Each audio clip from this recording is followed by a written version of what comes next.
Olá, hoje retrataremos um dos temas mais importantes para as provas que você fará, a água. A água que é um tema transversal, pode ser retratado pelas várias ciências, mas a geografia tem um trato especial, um conteúdo específico e que você precisa anotar, note, porque certamente a prova que você fará esse ano cairá água. É preciso lembrar que na distribuição das terras e águas no planeta, há uma divisão bastante singular. Aproximadamente 71% das áreas do planeta são compostas de água e aproximadamente 29% de terras emersas. É bom lembrar que as terras emersas são os continentes, a Ásia, a Europa, a África, a América, a Oceania e, claro, a Antártida.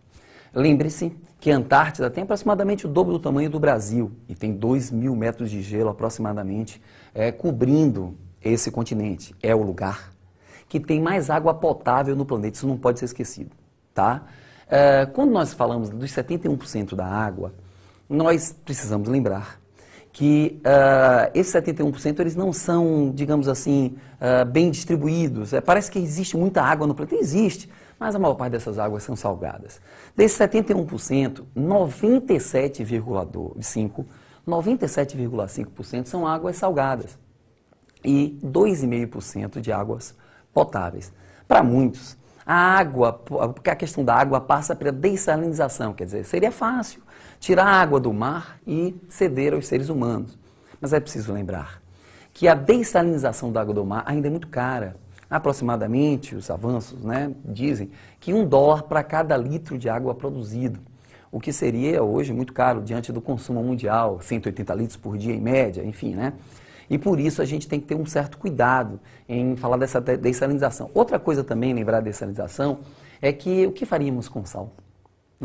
Haveria muito sal, porque cada litro de água, em média, tem 35 miligramas de sal e 32% de NaCl e cloreto de sódio. E o que a gente faria com isso? Isso é um problema grave. Jogaria onde se o sal, digamos assim, contamina todas as áreas? Então, por isso que a dessalinização não seria uma solução em relação à água doce. Bom, sobrando 2,5% de água potável, note que é muito pouco, E esses 2,5% estão distribuídos da seguinte forma. 77,2% estão nas geleiras. As geleiras que são divididas em dois tipos, Os polos, que tem aproximadamente 77% de toda desse dado, e 0,2%, quer dizer, 77,2%. 0,2% nas altas montanhas, nas neves das altas montanhas. Então são essas duas geleiras. Geleiras, áreas onde tem gelo, nós temos nos polos, nas regiões polares e nas altas montanhas. Então, 77,2% nesse lugar, um lugar inóspito, difícil de se tirar essa água.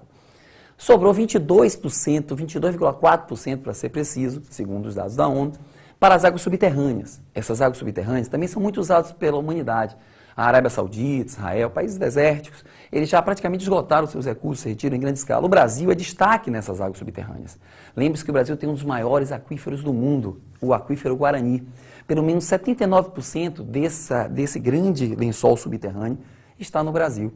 E o restante, entre Paraguai, Uruguai e Argentina, um pedacinho na mão desses países. E o Brasil já tira muito essa água, tira numa velocidade muito grande, tem até prazo para terminar essa água, segundo alguns analistas, mas nós não temos só esse grande lençol, esse aquífero Guarani, nós temos também o lençol nordestino, que se desenvolve de Dias d'Ávila, numa região da Bahia, até o Piauí, certo? Passando por Jorro, passando por Cipó, passando por uma série de municípios importantes da Bahia, em uma boa parte do Nordeste, mas que também já está, a indústria anda tirando em grande quantidade essa água e, por sua vez, eles são esgotáveis. A gente tem que usar a água de maneira racional, porque senão esses lençóis também vão embora, porque a natureza não repõe na mesma velocidade que os homens, digamos assim, retiram. E por isso vai gerar uma certa escassez.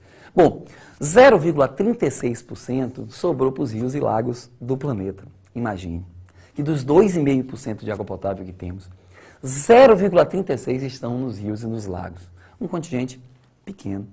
0,04% na atmosfera, fechando os 100%. Então, o homem tem que ter cuidado com o uso da água potável, porque em alguns pontos do planeta já há até escassez.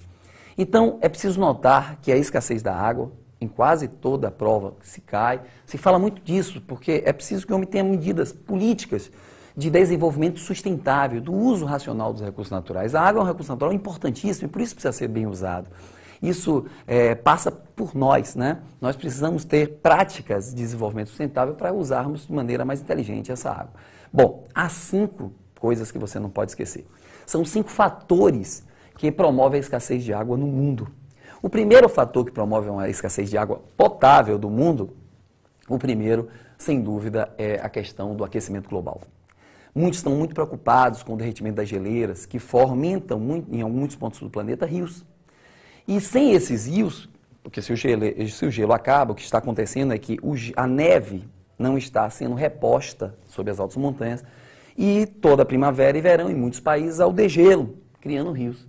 Se essa neve acaba, os rios também acabam. Muitos países como China, Índia, Sudeste Asiático, como Vietnã, enfim, vão sofrer com a diminuição do índice do rio, do volume de água do rio, por causa da diminuição da neve que vem caindo sobre esse planeta. E tudo isso, segundo os analistas, é fruto do aquecimento global. E por isso é preciso tomar medidas internacionais, políticas, para reduzir esse aquecimento, para que a gente possa ter esse recurso, essa água, digamos assim, para um tempo maior, né? Outro problema grave que nós temos é o desmatamento. O desmatamento, ele promove a diminuição das chuvas, ele promove o assoreamento, que é quando você desmata as margens dos rios, as matas, galerias que protegem o rio, a margem cai sobre o rio, soterrando. O São Francisco sofre com isso e muitos rios brasileiros e mundiais. E por isso o assoreamento é uma palavra que não pode esquecer. O rio fica raso, largo, barrento e lento. E por isso precisamos conter esse desmatamento e proteger as matas ciliares ou galerias. O desmatamento também pode provocar o que a gente chama de desertificação. Está aí a necessidade da gente também ter cuidado e usar de maneira inteligente as florestas para que a gente não perca áreas que são fundamentais para a vida humana. A terceira coisa são a contaminação. A contaminação através de resíduos urbanos, residenciais e industriais, e a contaminação através de elementos agrícolas como agrotóxicos é outro problema sério que tem contaminado a água e feito com que esse excesso aparentemente de água que nós tenhamos, de fato, ele não exista. Segundo a análise do próprio governo brasileiro do IBGE, só para a gente ter a dimensão disso, de 100% de água hoje descartada pelas atividades humanas e residenciais, dos 100%, 30% praticamente é coletado e tratado, o restante todo é jogado nos rios. E isso contamina esses rios, e por causa dessa contaminação, muitos rios que nós temos, o Tietê, os Pinheiros, em São Paulo, os próprios rios de Salvador e das grandes capitais brasileiras não são praticamente usados como água potável e usados pela população. Há ainda o quarto fator, que é o crescimento populacional. A humanidade ainda vem crescendo.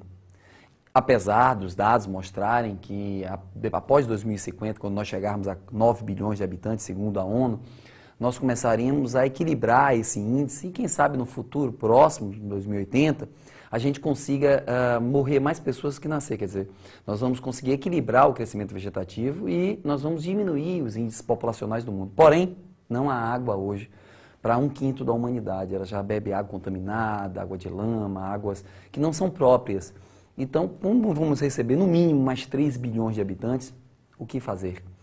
Precisamos usar a água de maneira mais inteligente para que essa população que virá, ela possa usufruir desse bem, desse recurso natural. E o quinto e último fator, a questão do desperdício.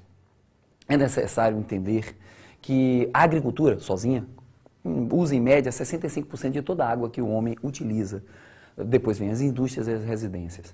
É preciso que a gente tenha consciência de que é preciso usar a água de maneira inteligente e sustentável. Volto a insistir nisso.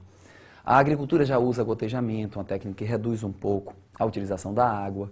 Hoje existem os banheiros inteligentes, as descargas a vácuo, já existem em vários shopping centers, em várias instituições. Existem torneiras inteligentes, onde você encosta, vai lavar a mão e ela liga. Quando você tira a mão, ela desliga. Enfim, todos esses adventos, essas invenções são para que a gente use esse recurso de maneira inteligente. Então, poupe água. Bem, estude mais, aprofunde, assista todas as aulas e fique com Deus.